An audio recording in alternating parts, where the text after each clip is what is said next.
الحمد لله رب العالمين والصلاة والسلام وعلى آله رسوله الكريم أما بعد فإن خير الحديث كتاب الله وخير الهدي هدي محمد صلى الله عليه وسلم وشر الأمور محدثاتها وكل محدثة بدعة وكل بدعة ضلالة وكل ضلالة في النار. قال الله تبارك وتعالى في كلامه المجيد والفرقان الحميد: أعوذ بالله من الشيطان الرجيم، بسم الله الرحمن الرحيم. إن الذين كفروا وماتوا وهم كفار فلن يقبل من أحدهم ملء الأرض ذهبا. رب اشرح لي صدري ويسر لي أمري واحلل عقدة من لساني يفقهوا قولي ربي زدني علما اللهم ربي زدنی علما آمین ثم آمین. ہر قسم کی تعریف و توصیف اس خالق کائنات مالک ارض و سما کے لیے جس نے ہم تمام انسانوں کو اس دنیا فانی میں پیدا کیا اور پیدا کرنے کے ساتھ ساتھ اس اللہ رب العالمین نے ہمیں اپنی بے شمار نعمتوں سے نوازا. بعدہ لاکھوں کروڑوں درود و سلام ہوں تمام انبیاء کرام پر، خصوصی طور پر ہمارے آخری پیغمبر احمد مصطفیٰ محمد مصطفیٰ جناب محمد رسول اللہ صلی اللہ علیہ وسلم پر.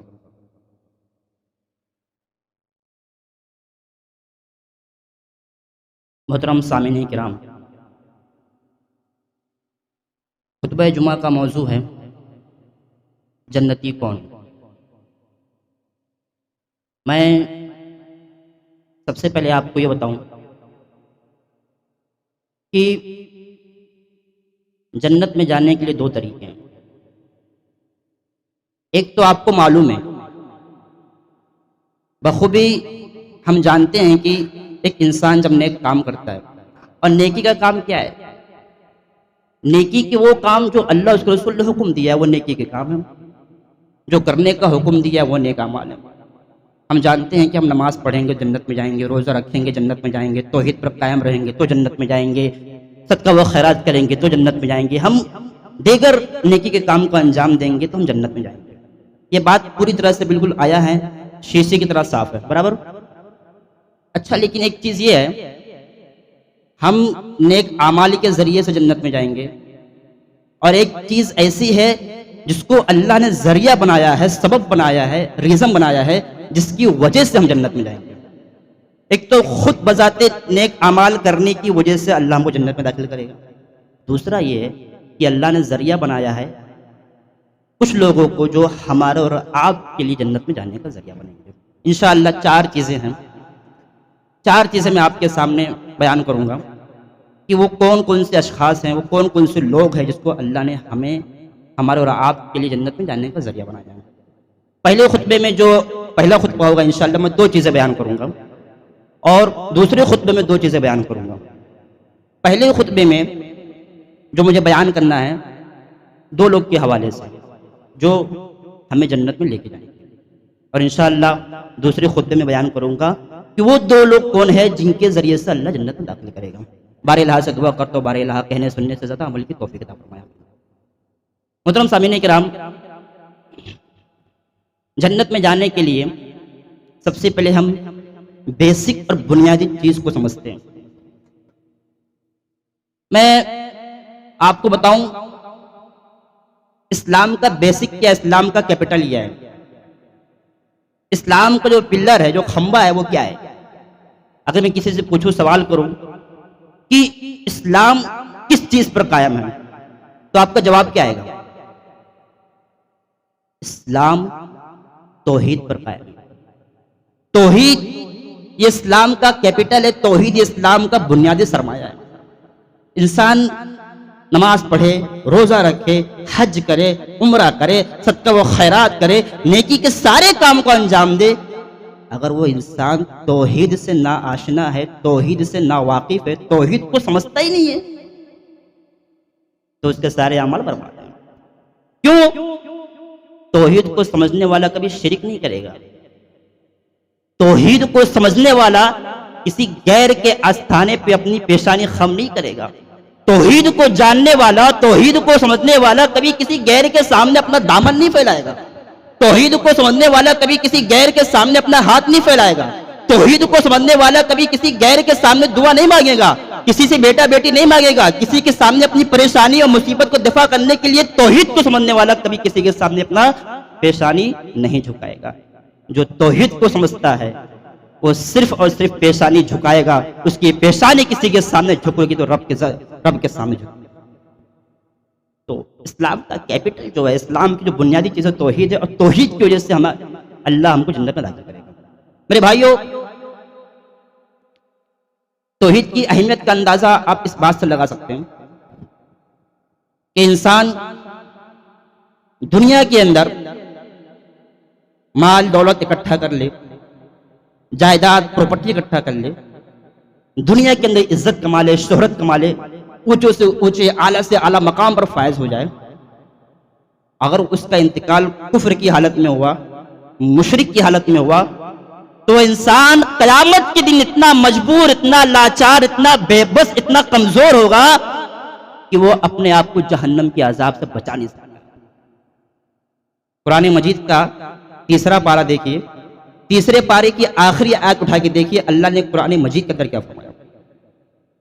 ان الذين كفروا وماتوا وهم كفار فلن يقبل من احدهم ملء الارض ذهبا.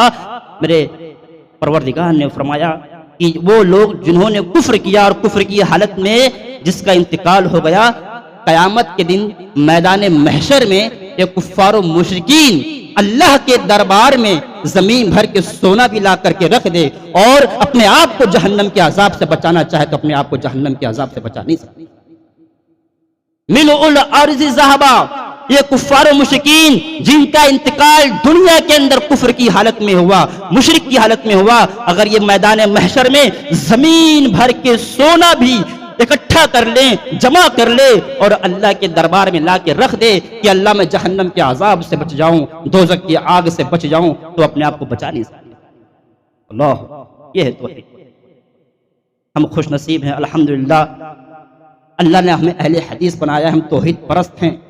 ہم جو کچھ بھی مانگتے ہیں تو اللہ سے مانگتے ہیں، اللہ کے سامنے ہاتھ اٹھاتے، اپنے دامن کو دراز کرتے تو اللہ کے سامنے. ہم کسی کے مجبور نہیں ہیں اور اللہ نے ہمیں مجبور کیا ہی نہیں ہے. ہم توحید پرست سینہ ٹھوک کے کہتے ہیں، ہماری پیشانی جھکتی تو اللہ کے سامنے جھکتی ہے. ہمیں کبھی بھی زندگی میں، لائف میں کوئی تکلیف، کوئی پریشانی، کوئی اذیت پہنچتی ہے تو ہم اپنی پریشانی اللہ کے سامنے بیان کرتے ہیں، کسی غیر کے سامنے بیان نہیں کرتے. آج کتنے ایسے مسلمان گھرانے موجود ہیں میرے بھائیوں، بچہ سے جوان ہو گیا، بوڑھا ہو گیا، اسے توحید کا مطلب پتہ نہیں ہے، اسے توحید کا علم نہیں ہے. اگر توحید کا علم ہوتا تو آج اس کے گلے میں تعویذ نہیں ہوتا. اگر توحید کا علم ہوتا تو آج اس کے ہاتھوں میں چھلا نہیں ہوتا. اگر توحید کی جانکاری ہوتی تو آج ہمارے بچوں کے ہاتھ میں، پیر میں، گلے میں دھاگے نہیں ہوتے. اگر توحید کی جانکاری ہوتی تو آج ہم شرک نہیں کرتے، کسی مزاروں پہ جا کے سجدہ نہیں کرتے. اگر توحید کی جانکاری ہوتی تو ہم اللہ کو چھوڑ کے کسی اور کے سامنے ہاتھ نہیں پھیلاتے. اگر توحید کی جانکاری ہوتی تو ہم بیٹا بیٹی اللہ سے مانگتے، نہ کہ کسی غیروں کے سامنے اپنی پیشانی خم کرتے. آج بچہ جوان ہو گیا، بوڑھا ہو گیا، 80-90 سال کی عمر ہو گئی ہے، آج بندے کو توحید نہیں معلوم ہے توحید کیا ہوتا ہے. ہم نے توحید کی نعمت کو سمجھا کہاں ہے؟ ہم نے توحید کی قدر کہاں کی ہے؟ توحید کی عظمت کیا ہے؟ توحید کی فضیلت کیا ہے؟ توحید کی نعمت کیا ہم نے سمجھا کیا ہے؟ توحید کی نعمت کو سمجھنا ہے تو بلال حبشی سے پوچھو، جنہوں نے توحید کی خاطر تکلیفیں اٹھائیں، برداشت کی. گرما گرم پتھر کے نیچے دبے ہوئے کفار و مشرکین بڑے بڑے سردار کہتے ہیں اللہ کے دین کو چھوڑ دو، نبی کے دین کو چھوڑ دو، پھر بھی تکلیف کے عالم میں ہیں، پریشانی کے عالم میں ہیں. پھر بھی بلال حبشی کے دل سے ایک ہی صدا نکل رہی ہے، ایک ہی آواز نکل رہی ہے، احد احد احد، اللہ ایک ہے، اللہ ایک، میں اللہ کی بندگی کروں. یہ ہے توحید. میرے مسلمان دوستو، پہلی چیز ہے توحید جو تمہیں جنت میں لے کے جائے گی. وَمَن مَاتَ لَا يُشْرِكُ بِاللَّهِ شَيْئًا دَخَلَ الْجَنَّةَ. جس انسان کا انتقال اس حال میں ہوا کہ اس نے اللہ کے ساتھ کبھی کسی کو شریک نہیں کیا، وہ انسان جنت میں داخل ہوگا. اللہ کے نبی فرماتے ہیں اسعد الناس بشفاعتی یوم القیامہ من قال لا الہ الا اللہ من قلبہ ونفسہ.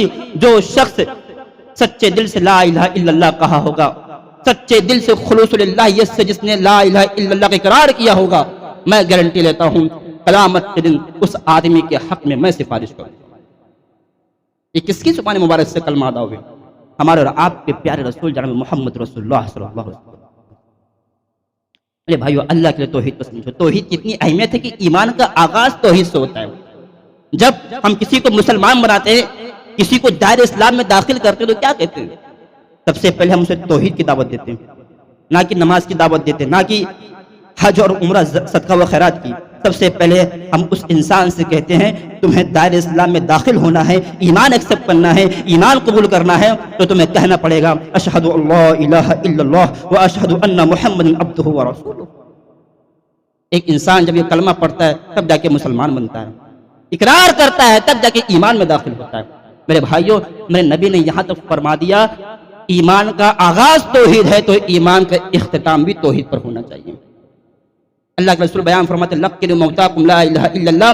جب تم کسی بیمار آدمی کے پاس جاؤ، وہ مرنے والا ہے، اس کی جان نکلنے والی ہے، تو ایسے آدمی کے پاس جاؤ اور اسے کلمے کی تلقین کیا کرو، کلمے کی تلقین کیا کرو۔ وہاں جا کے خرافات مت کرو، دنیا کی باتیں مت کرو۔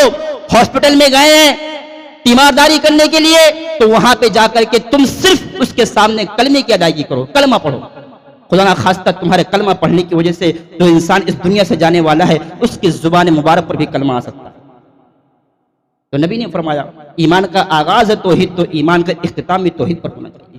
میرے بھائیوں، ایک چیز آپ سے بیان کروں کہ توحید کی خاطر تکلیفیں جھیلنا پڑے گی، توحید کی خاطر مصیبتیں، پریشانیاں، دکھ، غم، رنج، ہر چیز کا ہمیں سامنا کرنا پڑے گا، کیونکہ جنت پہ جانا ہے تو توحید کو مضبوطی سے تھامنا ہوگا۔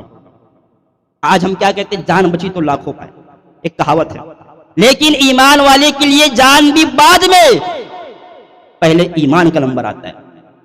اگر توحید کی خاطر، ایمان کی خاطر تمہیں اپنی جان کی قربانی بھی پیش کرنی پڑے تو دیریک نہیں کرنا چاہیے۔ آج ہندوستان کے اندر ایسا ماحول کریٹ ہو رہا ہے، آج آپ کے سوسائٹی کے اندر، آپ کے سماج کے اندر، آپ کے ہندوستان کے اندر، آپ جس ملک میں رہ رہے ہیں، آج مسلمانوں کے خلاف طرح طرح کی سازشیں کی جاتی ہیں، مسلمانوں کے خلاف طرح طرح کی پروپیگنڈے کیے جاتے ہیں۔ آج ہو سکتا ہے آنے والے دور میں ہم سے ہماری توحید چھیننے کی بات کی جائے، ہو سکتا ہے آنے والے دور میں ہم سے ہمارا ایمان چھیننے کی بات کی جائے، ہو سکتا ہے کہ ہمارے نماز پہ پابندی لگائی جائے، ہو سکتا ہے کہ ہماری مسجدوں پہ پابندی لگائی جائے، ہو سکتا ہے کہ ہمیں اپنے وطن سے نکالا جائے، ہو سکتا ہے کہ ہمیں اللہ کی بندگی سے، اللہ کی عبادت سے دور کرنے کی کوشش کی۔ تو ایسے عالم میں، ایسے وقت میں مسلمانوں ہماری ذمہ داری کیا بنتی ہے؟ ہماری ذمہ داری یہ ہے حسبنا اللہ و نعم الوکیل، کہ میرا رب ہمارے لیے کافی ہے۔ دنیا کی ساری ظالم طاقتیں ایک ہو جائے، دنیا کی ساری ظالم حکومتیں ایک ہو جائے اور ہم کو رب کی بندگی سے، رب کی عبادت سے روکنے کی کوشش کرے، میرے بھائیوں ایسے نازک موڑ میں صرف اور صرف ہمارا بھروسہ اللہ کی ذات پہ ہونا چاہیے۔ 313 صحابہ تھے نا جنگ بدر میں، برابر کی نہیں؟ اور جنگ بدر میں کافروں کی تعداد کتنی تھی؟ 1000 نا؟ 313 صحابہ مسلمان جنگ کے میدان میں کود پڑے، نہ ہاتھوں میں خنجر، نہ تلوار، نہ ڈھال، نہ برچی، کچھ نہیں، اور وہاں 1000 کا لشکر موجود ہے۔ میرے بھائیو اللہ کی قسم، 1000 کا لشکر، جو سب کے ہاتھوں میں تلوار ہے، گھوڑے ہیں، ڈھال ہے، برچی ہے، ہر ایک خنجر وہاں موجود ہے، اور ایمان والے کے ہاتھ میں کچھ بھی نہیں ہے۔ ایمان والے کے ہاتھ میں ہے تو اللہ کی ذات کا بھروسہ ہاتھ ہے۔ یہ توحید والے ہیں، ایمان والے ہیں۔ اللہ کی قسم، میرے نبی صلی اللہ علیہ وسلم کڑیا میں ایک جھوپڑی میں جا کر کے رونے لگے، سجدہ کیا، اللہ سے دعا مانگی۔ اللہ 313 صحابہ ہیں، اگر یہ مر گئے، اگر یہ شہید کر دیے گئے تو قیامت کی صبح تک تیری بندگی کرنے والا کوئی نہیں ملے گا، قیامت کی صبح تک تیری عبادت کرنے والا کوئی موجود نہیں ہوگا۔ اللہ کی قسم میرے بھائیوں، حافظ ابن کثیر لکھتے ہیں، تفسیر ابن کثیر اٹھا کے دیکھیے، وہ لکھتے ہیں کہ اللہ نے 5000 فرشتوں کو جنگ بدر کے میدان میں بھیجا، اور 5000 فرشتوں کے ذریعے سے اللہ رب العالمین نے 313 صحابہ کی مدد کی ہے۔ میرے بھائیوں ایسا ایمان اپنے اندر پیدا کرو، ایسی توحید اپنے اندر پیدا کرو، جو فرشتے جنگ بدر میں آئے تھے، اگر آج ہندوستان کے اندر بھی تمہارے ساتھ ظلم ہوتا ہے، ہندوستان کے اندر بھی تم کو تکلیفیں دی جاتی ہے، میں گارنٹی کے ساتھ کہہ سکتا ہوں اگر تمہارے اندر توحید ہے، ایمان ہے، تو جو فرشتے جنگ بدر میں آ سکتے ہیں وہ آج تمہاری مدد کے لیے ہندوستان میں بھی آ سکتے ہیں۔ لیکن ویسا ایمان قائم کرو، ویسی توحید قائم کرو۔ میرے بھائیو، پہلی چیز یہ ہے توحید کو اپنے دل کے اندر پیدا کر لو، اللہ کی قسم جنت تمہاری پکی۔ دوسری چیز مختصر بیان کروں گا، میں نے کہا کہ اللہ نے ذریعہ بنایا ہے، اللہ نے ایک سبب بنایا ہے کہ اللہ آپ کو جنت میں داخل کرے گا۔ میرے بھائیو، دوسری چیز بڑی ہی اختصار کے ساتھ، وقت ہو چکا ہے، وہ ہے آپ کے بوڑھے والدین۔ توحید کو سمجھ لیے نا، والدین۔ اچھا ایک چیز یہ بتاؤں میں آپ کو، جہاں پر اللہ نے قرآن مجید کے اندر توحید کا ذکر کیا ہے، اپنی بندگی کا ذکر کیا ہے، اپنے ایک ہونے کا ذکر کیا ہے، وہیں پر اللہ نے والدین کا ذکر کیا ہے کہ نہیں؟ قرآن مجید کی بے شمار آیتیں ایسی ہیں جو میں تم کو دکھا دوں کہ اللہ نے اپنے حقوق کے بعد اپنے تمہارے والدین کا حق بیان کیا ہے۔ جیسے کہ سورہ نساء کی آیت اٹھا کے دیکھیے، سورہ نساء کے اندر اللہ نے فرمایا وَاعْبُدُوا اللَّهَ وَلَا تُشْرِكُوا بِهِ شَيْئًا وَبِالْوَالِدَيْنِ إِحْسَانًا۔ اوکے، سورہ نساء کے اندر۔ سورہ انعام میں اللہ نے فرمایا قُلْ تَعَالَوْا أَتْلُ مَا حَرَّمَ رَبُّكُمْ عَلَيْكُمْ أَلَّا تُشْرِكُوا بِهِ شَيْئًا وَبِالْوَالِدَيْنِ إِحْسَانًا۔ یہاں بھی اللہ نے اپنا ذکر کیا اور تمہارے والدین کا ذکر کیا۔ سورہ بنی اسرائیل 15 پارہ آپ اٹھا کے دیکھیے، اللہ نے کیا خوبصورت انداز میں، نوجوانوں ہمیں شرم سے ڈوب جانا چاہیے، قرآن مجید ہم پڑھتے نہیں ہیں، قرآن کا مطالعہ نہیں کرتے ہیں، ہمیں اپنے والدین کی عظمت اور ان کی فضیلت کا اندازہ نہیں ہے۔ اللہ نے کتنی خوبصورت انداز بیان فرمایا وَقَضَىٰ رَبُّكَ أَلَّا تَعْبُدُوا إِلَّا إِيَّاهُ وَبِالْوَالِدَيْنِ إِحْسَانًا إِمَّا يَبْلُغَنَّ عِندَكَ الْكِبَرَ أَحَدُهُمَا أَوْ كِلَاهُمَا فَلَا تَقُل لَّهُمَا أُفٍّ وَلَا تَنْهَرْهُمَا وَقُل لَّهُمَا قَوْلًا كَرِيمًا۔ اللہ اکبر! کیا آپ کے رب نے فیصلہ کیا کہ اللہ کی بندگی کی جائے، اللہ کے علاوہ کسی کو شریک نہ کیا جائے، اور اپنے والدین کے ساتھ حسن سلوک کرو۔ جو بڑھاپے کی عمر کو پہنچ جائے اور تمہاری ذمہ داری بن جاتی ہے، ان کے ساتھ حسن سلوک کرو، ان کے ساتھ نرمی سے بات کرو، انہیں اف تک مت کہو، انہیں جھڑکو مت، اور اپنے رب سے بڑی ہی عاجزی کے ساتھ یہ دعا کرو رب ارحمہما کما ربیانی صغیرا۔ اللہ، یہ والدین جن کو تو نے جنت میں جانے کا ذریعہ بنایا ہے، اللہ میرے والدین پر رحم فرما، اللہ میرے ماں باپ پر شفقت فرما، جس طریقے سے انہوں نے بچپن میں مجھ پر شفقت کیا تھا، رحم کیا تھا۔ میرے بھائیوں، آج اتنے نوجوان یہاں بیٹھے ہیں، سینکڑوں نوجوان میری آنکھوں کے سامنے موجود ہے، میں ان سے پوچھنا چاہتا ہوں، بتاؤ میرے بھائیوں، آج تم نے اس قرآن پہ کتنا عمل کیا؟ تم کتنا اپنے ماں باپ کے لیے دعا کرتے ہو؟ تم کتنا اپنے والدین کے لیے مغفرت کی دعا کرتے ہو؟ کوئی ہے ایسا نوجوان تو بتاؤ مجھے میرے بھائیوں، اکا دکا مل جائیں گے۔ آج نوجوانوں، ہماری حالت تو یہ ہے، ہم نماز پڑھنے نہیں آتے ہیں تو رب کے سامنے کیا دعا کریں گے؟ نماز پڑھنے نہیں آتے ہیں، اپنی پیشانیاں اللہ کے دربار میں آ کے خم نہیں کرتے ہیں، ہم اللہ سے اپنے ماں باپ کے لیے کیا دعا کریں گے؟ میرے بھائیوں، افسوس ہوتا ہے نوجوانوں، تم پر، تمہاری زندگی پر افسوس ہوتا ہے۔ آج ایک نوجوان اللہ کی بندگی سے دور ہے، آج ایک نوجوان اللہ کے ذکر و اذکار سے دور ہے، آج ایک نوجوان اللہ کی بندگی سے دور ہے، اللہ کی عبادت سے دور ہے، قرآن و حدیث سے دور ہے۔ آج ایک نوجوان میرے بھائیوں اس ماں سے بھی کوسوں دور ہے جس ماں نے 9 مہینہ اپنے پیٹ میں اس بچے کو رکھا۔ آج ایک نوجوان اس ماں سے کوسوں دور ہے جس ماں نے پیدائش کے وقت بڑی تکلیف اور بڑی ہی اذیت برداشت کی تھی۔ آج ایک نوجوان اس ماں سے کوسوں دور ہے میرے بھائیوں جس ماں کے بارے میں میرے نبی نے فرمایا الجنت تحت اقدام الامہات، کہ ماں کے قدم کے نیچے جنت ہے۔ آج ایک نوجوان اس ماں سے کوسوں دور ہے جس ماں نے 2 سال تک اپنی پستان سے اپنے بچے کو لگا کر کے رکھا، اپنا خون دودھ کی شکل میں اس معصوم سے بچوں کو پلاتی رہی۔ آج ایک نوجوان اس ماں باپ سے کوسوں دور ہے میرے بھائیوں۔ میرے نبی نے فرمایا وَثَلَاثَةٌ لَا يَدْخُلُونَ الْجَنَّةَ الْعَاقُّ لِوَالِدَيْهِ وَالدَّيُّوثُ وَالرِّجْلُ، 3 قسم کے انسان قیامت کے دن جنت میں داخل نہیں ہوں گے۔ میرے بھائیوں، سب سے پہلے اللہ کے نبی نے اس آدمی کا ذکر کیا جس نے اپنے ماں باپ کے دل کو دکھایا ہو، اپنے ماں باپ کو تکلیف پہنچایا ہو، اپنے ماں باپ کو اذیت پہنچایا ہو، اپنے ماں باپ کو دکھ میں مبتلا کیا ہو، ایسا انسان قیامت کے دن جنت میں داخل نہیں ہوگا میرے بھائیوں۔ میرے نبی نے 3 مرتبہ فرمایا العاق لوالدیہ، ماں باپ کے دل کو ٹھیس پہنچانے والوں تم جنت میں داخل نہیں ہو سکتے ہو۔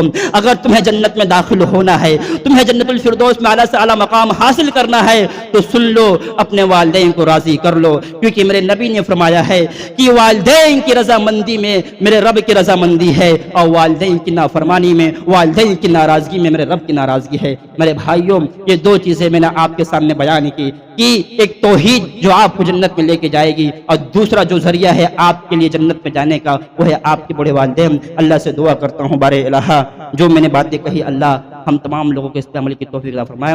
اللہ جب تک زندہ رکھے، اسلام کو زندہ رکھے، ہمارا خاتمہ تو ایمان بالخیر پر ہو، آمین۔ تقبل یا رب العالمین، بارک اللہ لنا ولکم فی القرآن العظیم ونفعنا وإیاکم بالآیات والذکر الحکیم، انہ تعالی جواد کریم غفور رحیم۔